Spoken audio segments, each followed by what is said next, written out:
अस्सलामुअलैकुम, बोल news headquarter से खुशामदीद। मैं हूं सैयद रजी। मैं हूं सुमैया रिजवान और मैं हूं बुशरा। हेडलाइंस आप जान चुके हैं, बुलेटिन में हम बात करेंगे। जिस इंसान के पास 4 साल में अपनी कारकर्दगी पर बात करने के लिए 4 सेकंड ना हो तो उसे साजिश और मरासले की जरूरत पड़ती है।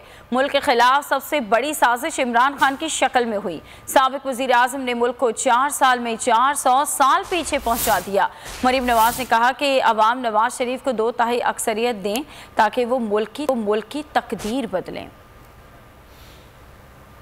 इस इंसान के पास 4 साल में 4 सेकंड अपनी कारकर्दगी पे बात करने के लिए कुछ ना हो, जिसका दामन जो है वो कारकर्दगी से खाली हो। 25,000 अरब रुपए के कर्जों का रिकॉर्ड इमरान ने बनाया और उसके बाद भी उनके पास एक ईंट नहीं है दिखाने के लिए जो उन्होंने पाकिस्तान में लगाई है। तो जाहिर है तब तो फिर आपको साजिश की भी जरूरत पड़ती है, खत की भी जरूरत पड़ती है, मरासले की जरूरत भी पड़ती है। और बात यह है कि जितनी बड़ी साजिश इमरान खान की शक्ल में पाकिस्तान से हुई है, पाकिस्तान के साथ हुई है, पाकिस्तान के खिलाफ हुई है, इतना तो कोई गैर मुल्क की साजिश का बाप भी नहीं कर सकता था पाकिस्तान के खिलाफ जो इमरान खान कर चुका है। 4 साल में वो पाकिस्तान को 400 साल पीछे धकेल कर गया है। तो ये जो चूरन अब वो बेचेगा महंगाई का, वो नहीं बिकेगा। पहले इस्लाहात फिर इंतखाबात होंगे। बिलावल भुट्टो जरदारी ने वाज़े कर दिया, कहा पॉलिटिकल इंजीनियरिंग पर यकीन नहीं रखते, सियासी जमातों के लिए कोड ऑफ कंडक्ट होना चाहिए, ऐसा फ्रेमवर्क तैयार किया जाए जिससे तमाम इदारे काम कर सकें।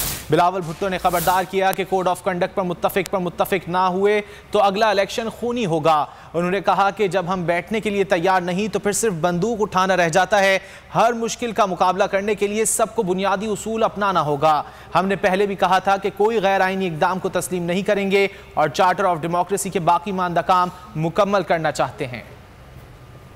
सारे सियासी जमातें अगले इलेक्शन से पहले अग्री नहीं होते हैं तो फिर मैं इस हाउस के सामने क्लियर करना चाहूँगा कि हमारा अगला इलेक्शन खूनी इलेक्शन। और जब हम इधर बैठने के लिए तैयार नहीं हैं, जब हम जमहूरियत, इलेक्शंस और जमहूरी तरीके पे यकीन और एतमाद रखने के लिए तैयार नहीं है तो रहता क्या? रहता ये है कि आप भी बंदूक उठाएं, मैं भी बंदूक उठाऊं और देखते हैं कौन जीतते हैं। इस्लाहात के बगैर हम इलेक्शंस करें या वो प्रोवोक करें, जमहूरियत को अंडरमाइन करें, जमहूरी इदारे को अंडरमाइन करें और फोर्स करें कि गैर जमहूरी, गैर आईनी कदम उठाया जाए। और पाकिस्तान को बचाने के लिए मैं अपना पार्टी का पॉलिसी इस हाउस के सामने क्लियर करना चाह रहा हूँ कि पहले इस्लाहात फिर इंतखाबात। हम वो गैर जमहूरी ताकतें नहीं हैं जो पॉलिटिकल इंजीनियरिंग पे यकीन रखते हैं। फौरी इलेक्शंस या फिर मार्शल लॉ। अदम एतमाद से एक रात कबल हुकूमती वजीर ने मुझे धमकी दी थी। बिलावल भुट्टो जरदारी ने बड़ा दावा कर दिया, आइन पर हमलों की तहकीकात के लिए पार्लिमानी कमीशन बनाने का मुतालबा किया।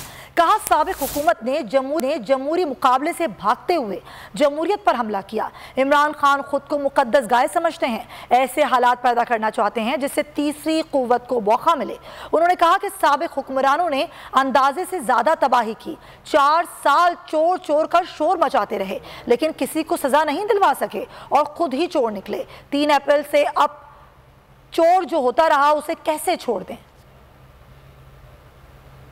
कि अदम एतमाद का एक रात पहले मुझे एक पैगाम पहुंचाया गया, एक धमकी दी गई कि हम फौरन इलेक्शंस माने या मार्शल लॉ हो।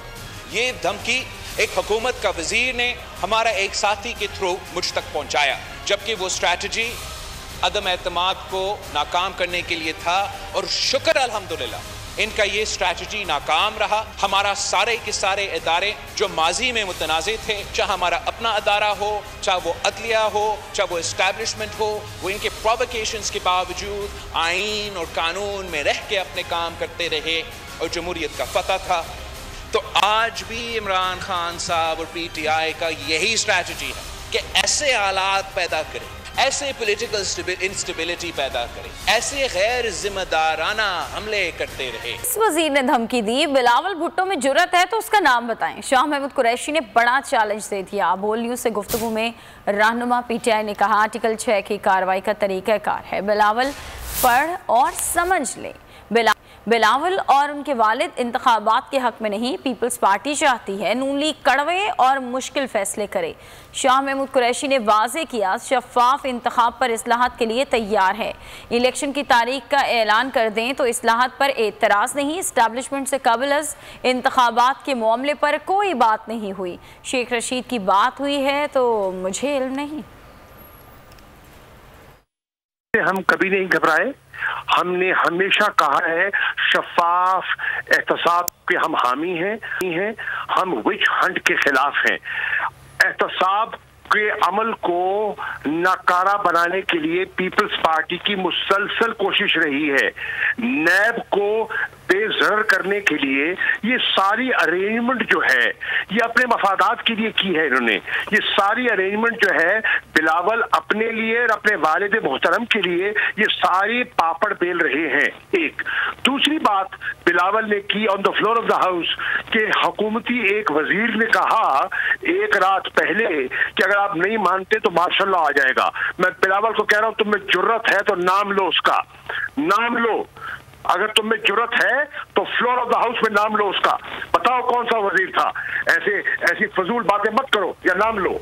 आसिफ जरदारी के राब्ते काम कर गए। मुस्लिम लीग फौरी इलेक्शन के मामले से पीछे हट गई। लंदन मीटिंग में शहबाज ग्रुप ने भी फौरी इलेक्शन की मुखालिफत कर दी। इंतखाबी इस्लाहात और अवामी रिलीफ से मुतालिक फैसला आज इजलास में किया जाएगा। इस्लाहात के लिए 3 से 4 माह का हदफ रखा जाएगा। हतमी ऐलान इजलास के बाद होगा।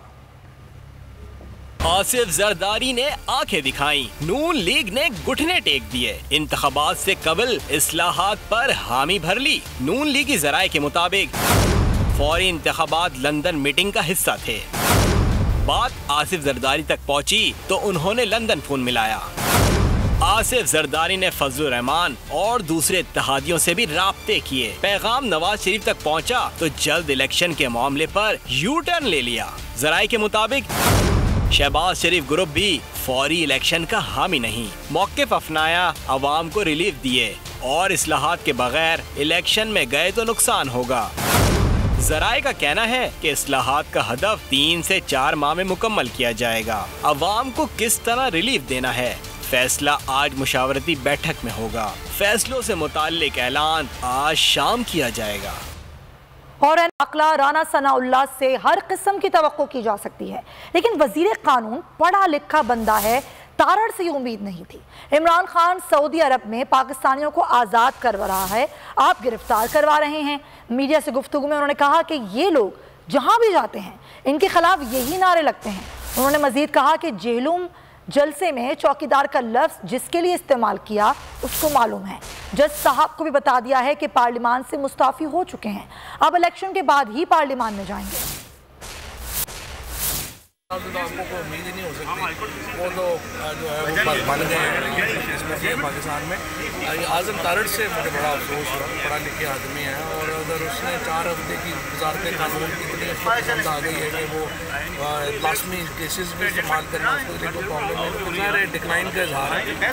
देखो बात यह है कि रोज़ा रसूल में जो कुछ हुआ नहीं होना चाहिए था, लेकिन ये इनसे लंदन में कौन सा ये नहीं हो रहा, पेरिस में कौन सा ये नहीं हो रहा, दुबई में कौन सा ये, तो जिस जगह जाते हैं लोग चोर और गद्दार के नारे। रोज़ा रसूल और लंदन पेरिस में कोई फ़र्क नहीं है। फ़र्क है, इसलिए वहाँ पे नहीं, इसलिए मैंने कहा वहाँ नहीं होना। आप मजम्मत करते हैं, लेकिन लोगों के जज्बात हैं हर जगह के ऊपर। लेबर बैठी हुई है वहाँ पे, इमरान खान 5 साल लगा के लोगों को वहाँ जेलों से छुड़ा रहा है, ये वहाँ जाके बंदे पकड़वा रहे हैं। इनका तो दिमाग खराब है। तो आपने मेरा जवाब भी सुन लिया। मैंने कहा जी मकबूजा असम्बली में हम वापस नहीं जा सकते और हमारी तरफ से इस्तीफे जो है वो हो चुके हैं, मंजूर हो चुके हैं। इंशाल्लाह इलेक्शनों के बाद बैठेंगे। अच्छा देखिए, वो जिसकी तरफ इशारा था बेवकूफ़ लोगों के लिए तो तस्वीर ही ना किया जाए। वज़ीर आज़म 2 रोज़ से गुमशुदा है। वज़ीर आज़म काबीना के साथ सज़ा याफ्ता भगोड़े के पास बैठा है।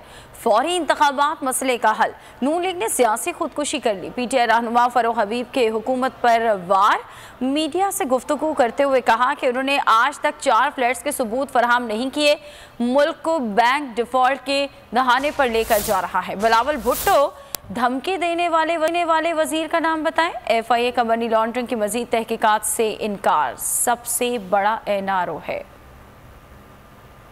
इनसे मुल्क के अंदर वजीर आज़म मौजूद नहीं है, वो करप्शन केस में सज़ा याफ्ता अदालती भगोड़े को जो इलाज करवाने मुल्क से बाहर गया था नवाज शरीफ, वो लंदन में बैठा हुआ, उनके पास बैठा हुआ है अपनी आधी से ज़्यादा हुकूमत और काबीना लेकर। तो बुनियादी तौर के ऊपर आज मुल्क के अंदर 2 दिन से वज़ीर आज़म तलाशे गुमशुदा है। इनकी तरजीहात के अंदर अवाम शामिल ही नहीं है।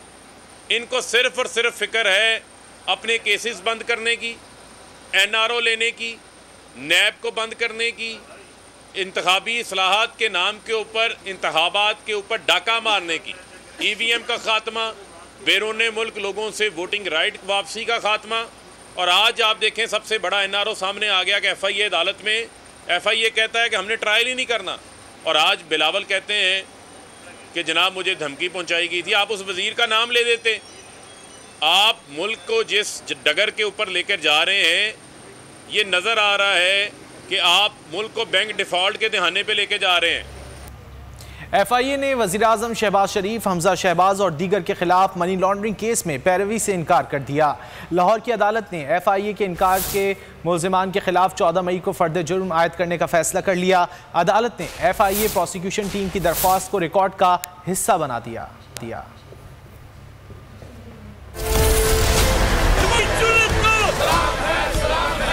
शहबाज शरीफ और हमजा के खिलाफ मनी लॉन्ड्रिंग केस, पैरवी से FIA के इनकार के बावजूद फर्द जुर्म आयद होगी। लाहौर की स्पेशल कोर्ट का बड़ा फैसला, तहरीरी हुक्म जारी कर दिया।